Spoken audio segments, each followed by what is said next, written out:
పరమ పవిత్రుడు పరిశుద్ధుడు లోకరక్షకుడైన మన యేసుక్రీస్తు పరిశుద్ధమైన నామంలో ప్రియమైన హోప్ టీవీ ప్రేక్షకులందరికీ శుభములు తెలియజేస్తూ ఉన్నాను. ప్రియులారా, ఈ శీర్షిక అంతట్లో కూడా పరమగీతములు అనే గ్రంథము నుండి అనేకమైన ఆధ్యాత్మిక విషయాలు మనము నేర్చుకుంటున్నాం. పరమగీతములు అనే గ్రంథము ఈ కడవరి దినాల్లో జీవిస్తున్న విశ్వాసికి, క్రైస్తవుడికి రెండవ రాకడకు సిద్ధపరచుకోవడానికి ఏ రీతిగా సహాయపడుతుందో కొన్ని అంశాలు మనము ధ్యానము చేస్తూ వస్తున్నాం. ఈ రోజున ప్రాముఖ్యంగా దేవుని వాక్యము పరమగీతముల గ్రంథం 1వ అధ్యాయము 4వ వచనములో చూస్తే, నన్ను ఆకర్షించుము, మేము నీ యొద్దకు పరిగెత్తుకొని వచ్చేదము అనే ఈ లేఖన భాగము ద్వారా ఈ కార్యక్రమాన్ని ప్రారంభించుకుందాం. కనుక రండి, దేవుని వాక్యమును ధ్యానించుకుందాం, ఆధ్యాత్మికముగా బలపడదాం, దేవుని రాకడ కొరకు సిద్ధపరచబడదాం.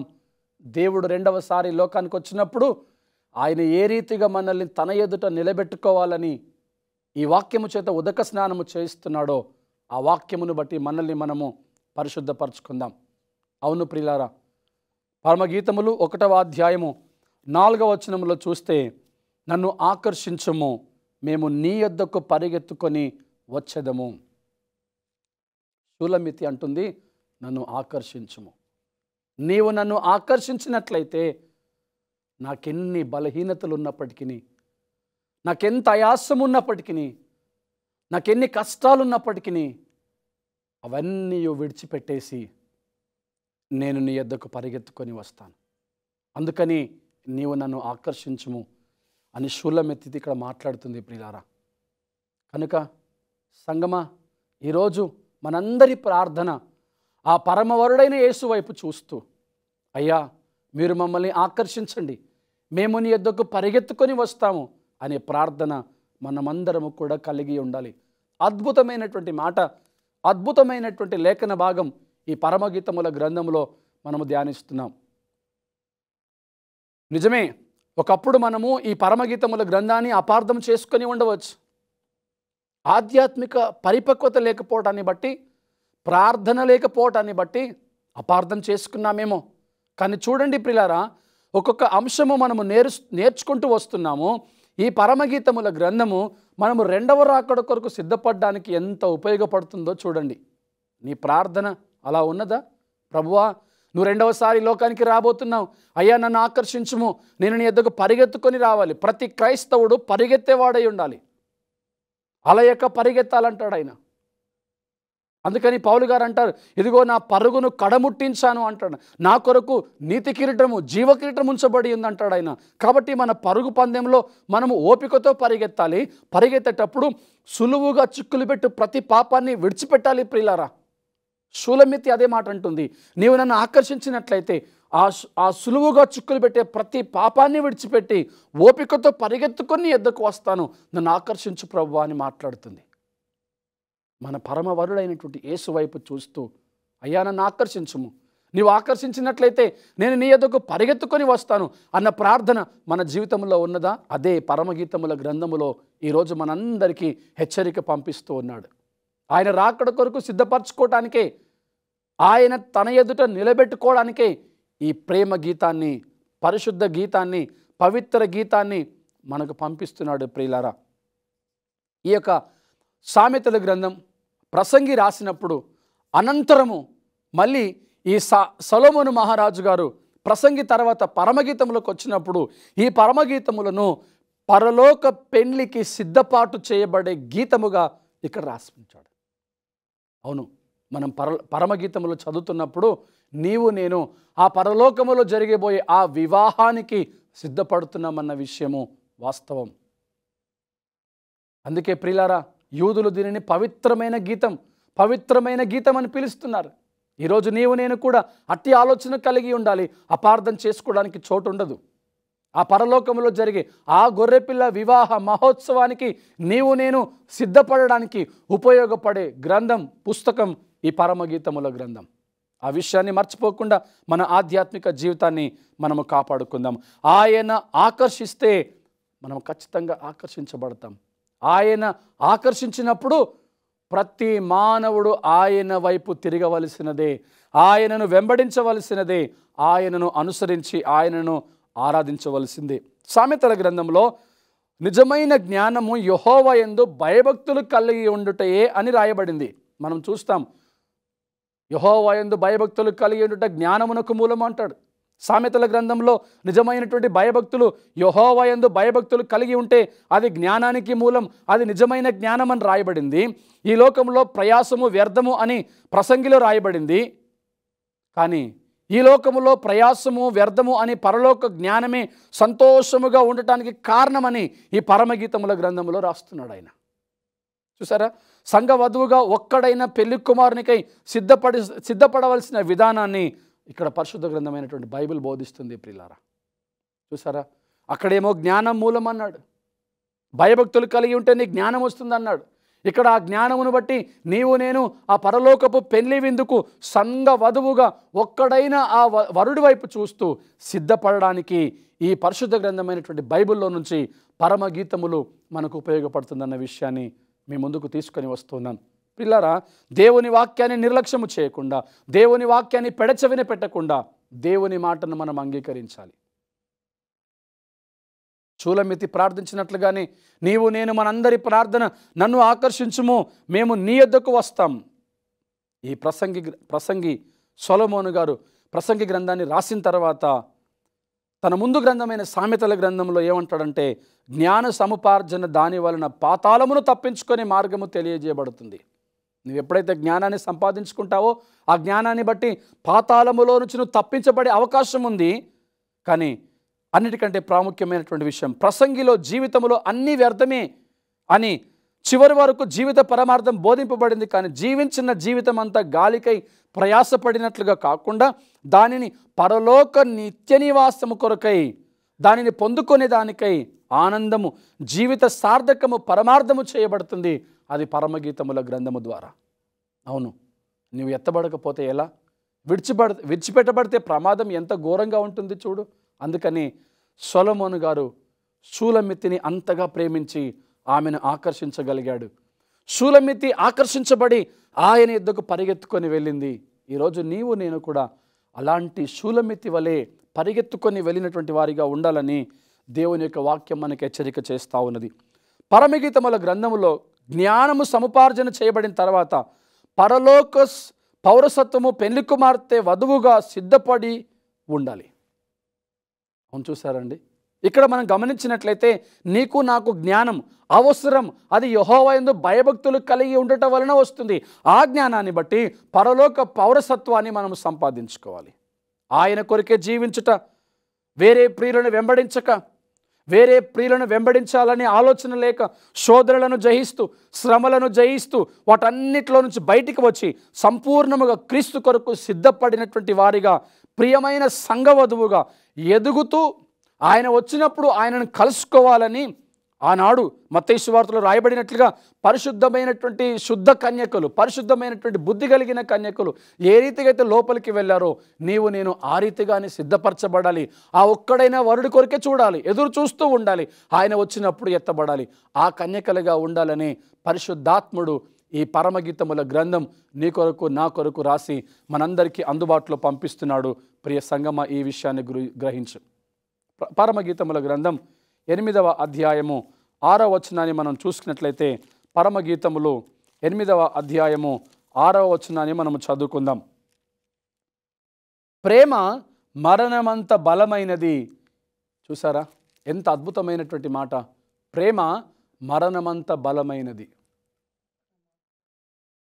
అవును ప్రియులారా, ప్రేమ మరణానికి కూడా వెనుకాడదు. ప్రేమిస్తే ప్రాణాలు ఇస్తారు. ఈ లోక సంబంధమైనటువంటి ప్రేమ కలుషితమైనటువంటి ప్రేమ, స్వార్థపూరితమైనటువంటి ప్రేమ, ఎదురు ఏదైనా ఆశించేటటువంటి ప్రేమ. ఒక వ్యక్తి ఇంకొక వ్యక్తిని ప్రేమిస్తున్నప్పుడు ఏదైనా ఆశించేటటువంటి ప్రేమ, స్వార్థపూరితమైనటువంటి ప్రేమ.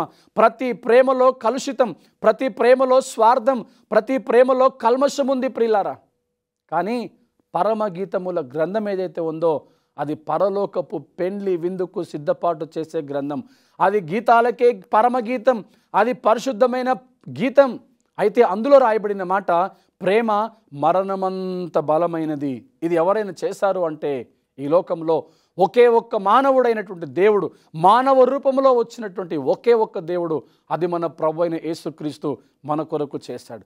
మన దగ్గర నుంచి ఏమీ ఆశించకుండా లోక పాపాలను పరిహరించటానికి దైవ కుమారుడైనటువంటి వాడు మానవాళిగా ఈ లోకానికి వచ్చి నీ కొరకు నా కొరకు తన ప్రాణాన్ని చిందించాడు, దారపోశాడు. ప్రియులారా, ఆ మాట మనం గమనించినట్లయితే ఇదే పరమగీతముల గ్రంథం 5వ అధ్యాయము 10వ వచనంలో మనం చూసుకున్నట్లయితే రాయబడింది, నా ప్రియుడు ధవలవర్ణుడు, నా ప్రియుడు రత్నవర్ణుడు, 10,000 మంది పురుషులలో అతన్ని గుర్తించవచ్చును.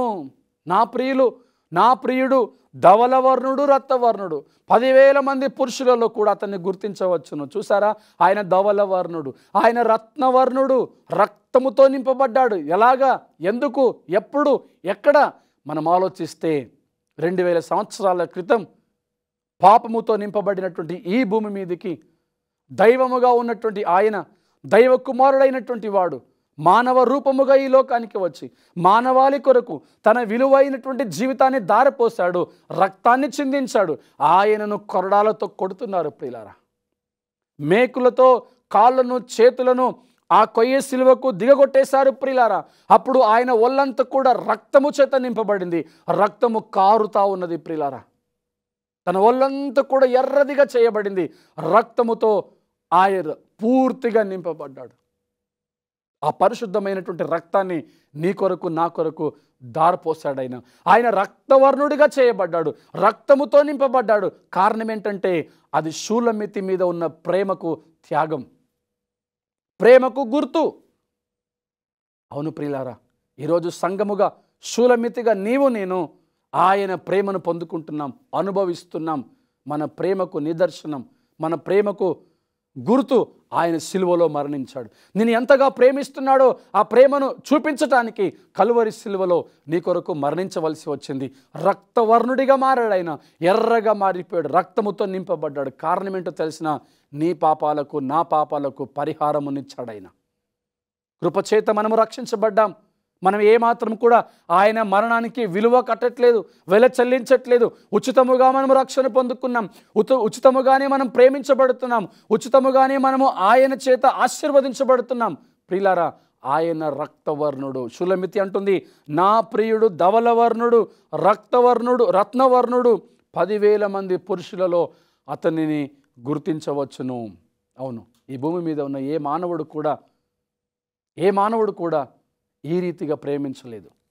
ఎవరిని ప్రేమించినా, తల్లి, తండ్రి, కుమారుడు, తోబుట్టువులు, అన్న తమ్ముళ్ళు, అక్క చెల్లెళ్ళు, బంధుమిత్రులు, ఎవరిని ప్రేమించినా అందులో స్వార్థం ఉండక తప్పదు, అందులో కల్మషం ఉండక తప్పదు. కానీ కల్మషము లేని ప్రేమ, స్వార్థము లేని ప్రేమ, అది కేవలము యేసయ్య ప్రేమ మాత్రమే. అందుకొరకే ఈ లోకంలో ఏ మానవుడు చేయని పని ఆయన చేశాడు. అది ఏమిటయ్యా అంటే, మానవుడిగా ఈ లోకానికి దిగివచ్చాడు. దైవ కుమారుడైనబడిన వాడు, దైవమైన ఆయన మానవుడిగా ఈ లోకానికి దిగివచ్చి నీ కొరకు నా కొరకు ఆ కలువరి సిలువలో తన ప్రాణాన్ని అర్పించాడు. రత్నవర్ణుడిగా చేయబడ్డాడు ఆయన. ఏమిచ్చి ఆయన రుణము తీర్చుకోగలవు? ఏమిచ్చి ఆ త్యాగానికి విలువ కట్టగలవు, వెల చెల్లించగలవు? కానీ మనము షూలమితి వలె ఒక మాట చెప్పాలి, అయ్యా నన్ను ఆకర్షించుము, మేము నీ యొద్దకు పరిగెత్తుకొని వస్తాం. ఆయన ఆకర్షిస్తే మనం ఆకర్షించబడతాం. ఆయన మనల్ని ఆకర్షించాడు ప్రియులారా. నీ కొరకు నా కొరకు తన జీవితాన్ని దారపోశాడు. ఆయన తన ప్రాణాన్ని చిందించాడు, రక్తాన్ని చిందించాడు, ప్రాణాన్ని సిలువలో అప్పగించాడు. ఆయన ఆకర్షించాడు. నువ్వు పరిగెత్తుకొని రాగలవా? అయితే షూలమితి అంటుంది, నా ప్రియుడు రక్తవర్ణుడు, ఆయన నన్ను ఆకర్షిస్తే నేను పరిగెత్తుకొని వెళ్తాను. ఇప్పుడు 8వ అధ్యాయం 6వ వచనంలో ప్రేమ మరణమంత బలమైనది అన్నాడు కదా. ఆయన తన ప్రాణమును మరణము పొందటానికి సిద్ధపడ్డాడు మన కోసం. అంత బలమైనటువంటి ప్రేమ ఆయన ప్రేమ, అది యేసయ్య ప్రేమ. ఆయన ఏ రీతిగా ఆకర్షించాడు ఒకసారి మనం గమనించినట్లయితే ప్రియులారా, నీ ద్వారా అనేకులు ప్రభు దగ్గరికి రాగలగాలి. ఏ రీతిగా ఆయన ఆకర్షించాడో చూద్దాం. సమరయ స్త్రీ ఆకర్షించబడింది. అయితే ఆమె ఆ సమరయులందరినీ కూడా ప్రభు దగ్గరికి నడిపించింది. ఆయన బావి దగ్గర కూర్చున్నాడు. సమరయ స్త్రీ అక్కడికి వచ్చినప్పుడు, అమ్మ నాకు త్రాగటానికి నీళ్ళు ఇవ్వని అడిగితే ఆమె అంటుంది కదా, యూదుడవైన నీవు సమరయులమైన మాతో మాట్లాడడమే కాదు కానీ నీళ్ళు అడుగుతున్నావు. ఇది ఎలా సాధ్యము? ఇది ఎలా సాధ్యము? మేము వెలివేయబడినటువంటి వారము, సమాజంలో చిన్న చూపు చూస్తున్నటువంటి వారం మేము. మాకు విలువ లేదు.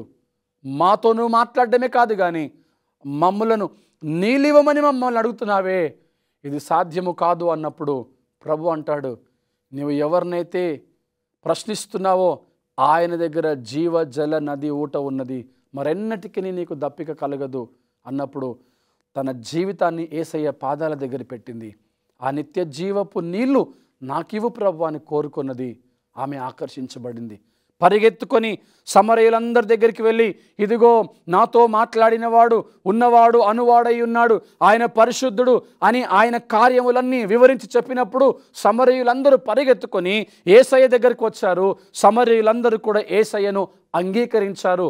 యేసయ్యను వారు ఎరిగి యేసయ్యను పరిగెత్తుకొని వచ్చి వారు చూస్తున్నారు అంటే, ఆయనతో మాట్లాడుతున్నారంటే గ్రహించండి. ఒక్క సమరయ స్త్రీ యేసు ప్రభు దగ్గరికి వచ్చి ఆకర్షించబడినప్పుడు తాను పరిగెత్తుకొని రావటమే కాదు కానీ ఇంకా అనేకులను తీసుకొని వచ్చింది. ప్రియ సంగమా, నీవు ఇంకా అనేకులను యేసయ్య దగ్గరికి నడిపించగలుగుతున్నావా? అందుకని నీ ద్వారా అనేకులు యేసు ప్రభు దగ్గరికి రాగలగాలి. అలాంటి జీవితము నువ్వు జీవిస్తున్నావా? షూలమితి అంటుంది, నన్ను ఆకర్షించుము, నేను నీ యొద్దకు పరిగెత్తుకొని వస్తాను. నీ భక్తి జీవితాన్ని బట్టి ఆనాడు సమరయ స్త్రీ ఏ రీతిగా అయితే తాను ఆకర్షించబడి అనేకులు కూడా ఆకర్షించబడేటట్లు చేసిందో మనము అలాగనే చేయవలసి ఉన్నది. ప్రియులారా, ఇంకొక విషయాన్ని మనం గ్రహిస్తే, సీమోను పేతురు మనుషులు పట్టే జాలరులుగా ఉన్నారు. ఎలాగా? యేసు ప్రభు వాళ్ళ దగ్గరికి వెళ్ళి, సీమోను పేతురు నన్ను వెంబడించండి, నేను మిమ్మల్ని మనుషులను పట్టే జాలరులుగా చేస్తానంటే వారు వెంటనే తమ వలలు విడిచిపెట్టేశారు, ఆయనను వెంబడించారు. ఆయనను పరిగెత్తుకొని ఆయన దగ్గరికి వచ్చి ఇంకా జీవితం అంతా కూడా తమ జీవితంలో ఆయనకే చోటిచ్చారు. ఆయన కోసం పరిగెత్తుతూనే ఉన్నారు. ప్రియులారా, అందుకని ఇలాగా జాలరులుగా ఉన్నటువంటి వీళ్ళను మనుషులను పట్టే జాలరులుగా చేస్తే గమనించాలి ప్రియ సంగమా, వారు ఎంతమందిని ఆకర్షించారు. కొర్నేలి దగ్గరికి వెళ్ళినప్పుడు పేతురు గారు సువార్తను ప్రకటిస్తే ఎంతమంది, ఎన్ని వేల మంది బాప్తిస్మలు పొందారో అపోస్తుల కార్యములు 10వ అధ్యాయంలో మనము చదువుతాం. ఆ ఒక్క సంఘటన కాదు కానీ అలాగ ఎంతోమంది ఆత్మలను పేతురు గారు యేసు ప్రభు దగ్గరికి నడిపించగలిగారు. ఆయన కోసము జీవిస్తున్నటువంటి నీవు నేను మన పరుగు పందెంలో ఎంతమందిని మనం ఆకర్షించగలుగుతున్నాం? ఆనాడు సమరయ స్త్రీ ఆ సమరయులందరినీ యేసు ప్రభు దగ్గరికి నడిపించినట్లు పేతురు సీమోను తమ వలల్ని విడిచిపెట్టి మనుషులు పట్టే జాలరులుగా మార్చబడి యేసయ్య కోసమే పరిగెత్తుతూ అనేక మందిని ప్రభు కొరకు సిద్ధపరిచినట్లుగా ఈరోజు నీవు అనేకులను ప్రభు దగ్గరికి నడిపించగలుగుతున్నావా? అలాగ సంఘాన్ని సిద్ధపరుస్తున్నావా? యోహాను గారు చూస్తున్నారు కదా, ఆ యెరూషలేము పట్టణము దిగి రావటము, అలంకరింపబడిన పెళ్లి కుమార్తె, దేవుని భార్య, వరుని యొక్క భార్య సిద్ధపరచబడి ఉండటము నేను చూశాను అన్నట్లుగా ఆ అలంకరింపబడిన పెళ్లి కుమార్తెలాగా నేను ఉండగలుగుతున్నామా? ఆలోచించాలి ఒక్కసారి. అందుకని యోహాను సువార్త 12వ అధ్యాయము 9వ వచనాన్ని మనం చదువుకున్నట్లయితే ఇక్కడ భక్తుడైనటువంటి యోహాను గారు ఈ మాట మాట్లాడుతూ ఉన్నాడు. 12వ అధ్యాయము 9వ వచనము, కాబట్టి యూదులలో సామాన్య జనులు ఆయన అక్కడ ఉన్నాడని తెలుసుకొని యేసును చూచుటకు మాత్రమే గాక మృతులలో నుండి ఆయనను లేపిన లాజరును కూడా చూడవచ్చిరి. గ్రహిస్తున్నారా ప్రియ సంగమా? సమాధిలో నుంచి లాజరు లేపబడ్డాడు. సమాధిలో ఉన్నాడు యేసుప్రభు. అక్కడికి వెళ్ళి లాజరు తిరిగి బయటికి రా అన్నప్పుడు ఆయనను బట్టి ఆకర్షించబడ్డాడు. సమాధిలో నుంచి పరిగెత్తుకొని వచ్చాడు బయటికి, ఆయన్ని వెంబడించాడు. ఇది విన్నటువంటి ప్రజలందరూ కూడా అనేక మంది, యూదులలో కూడా అనేక మంది ప్రజలు ఆయనను మాత్రమే కాక ఆయనతో సమాధిలో నుంచి లేపబడి ఆయనతో ఉన్నటువంటి లాజరును కూడా చూడడానికి వచ్చారు. చూస్తున్నారా? లాజరు కూడా ఆకర్షించబడ్డాడు.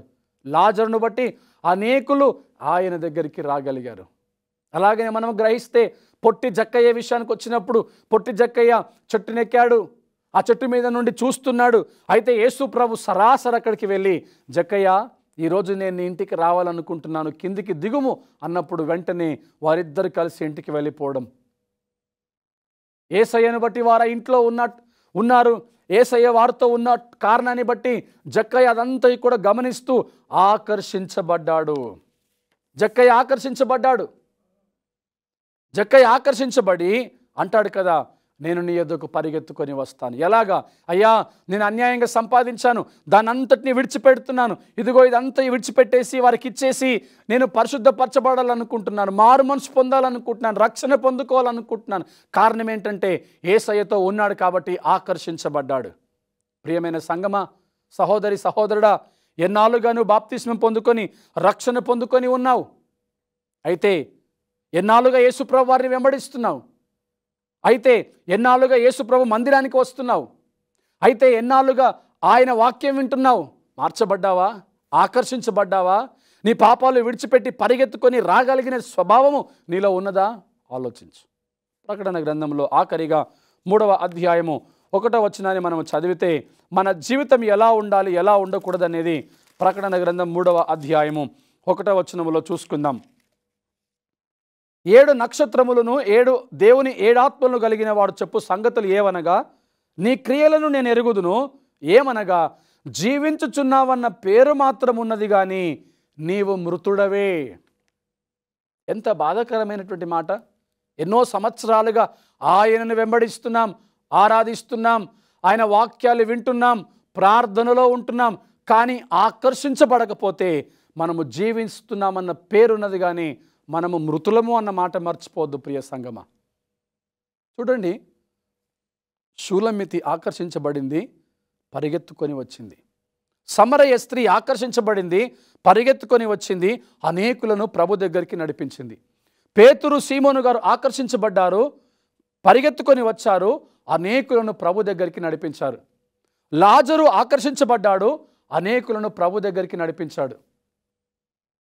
జక్కయ్య ఆకర్షించబడ్డాడు, అనేకులను ప్రభు దగ్గరికి నడిపించాడు. నీవు ఆకర్షించబడి అనేకులను ప్రభు దగ్గరికి నడిపించకపోతే, ఆ వధువు సంఘాన్ని నువ్వు సిద్ధపరచకపోతే, అలంకరింపబడిన పెళ్లి కుమార్తెను నువ్వు సిద్ధపరచకపోతే నువ్వు జీవిస్తున్నావు కానీ నీ జీవితానికి అర్థము లేదు, విలువ లేదు. అయితే గ్రహించు, నువ్వు విడిచిపెట్టబడబోతున్నావు. అలా విడిచిపెట్టబడకూడదని ఈరోజు ఈ దీనుని నిలబెట్టుకొని నీతో నాతో మాట్లాడుతున్నాడు పరిశుద్ధాత్ముడు. అది ఏమిటంటే, నువ్వు జీవిస్తున్నావు, నీ క్రియలు ఎలా ఉన్నాయో చూసుకో. నీ క్రియలు నాకు తెలుసు. నువ్వు జీవిస్తున్నావు కానీ మృతుడవే. ఈరోజే సమాధిలో నుంచి లాజరు లేచినట్లుగా మనము కూడా లేద్దామా? మనం మృతులుగా ఉన్నామేమో, మన జీవితంలో ఫలింపు లేదు, మన జీవితంలో ఎదుగుదల లేదు, మన జీవితంలో మార్పు లేదు, మనం ఆకర్షించబడట్లేదు, అనేకులను ఆకర్షించట్లేదు అంటే మనం మృతులుగా ఉన్నామేమో. ఒక్కసారి ఆలోచించు. ఆనాడు సమాధిలో నుంచి లాజరు లేపబడ్డట్లుగా నీవు నేను లేపబడితే ఇంకెంతమందిని ఆకర్షిస్తామో గ్రహించి ప్రార్థనలో ముందుకు సాగుదాం. దేవుని ఆత్మ ప్రేరేపణ పొందుకుందాం. కళ్ళు మూసుకునండి, ప్రార్థన చేసుకుందాం. పరలోకమందున్న మా తండ్రి, మీ నామమునకు వందనాలు, స్తోత్రాలు చెల్లిస్తున్నాం. సమాధిలో నుంచి లాజరు లేపబడి అనేకులను ఆకర్షించాడు. సమరయ స్త్రీ మీ దగ్గరికి వచ్చి అనేకులను ఆకర్షించింది. నన్ను ఆకర్షించుము, నీ యొద్దకు పరిగెత్తుకొని వచ్చదము. అవును ప్రభువా, మీరు మమ్మల్ని ఆకర్షిస్తే మేము నీ యొద్దకు రాగలము. ప్రభువా, అట్టి కృప మాకందరికీ దయచేయమని, వినిన వారి జీవితంలో ఆధ్యాత్మిక ఫలింపును దయచేయమని యేసుక్రీస్తు నామములో ప్రార్థిస్తున్నాము తండ్రి. ఆమేన్.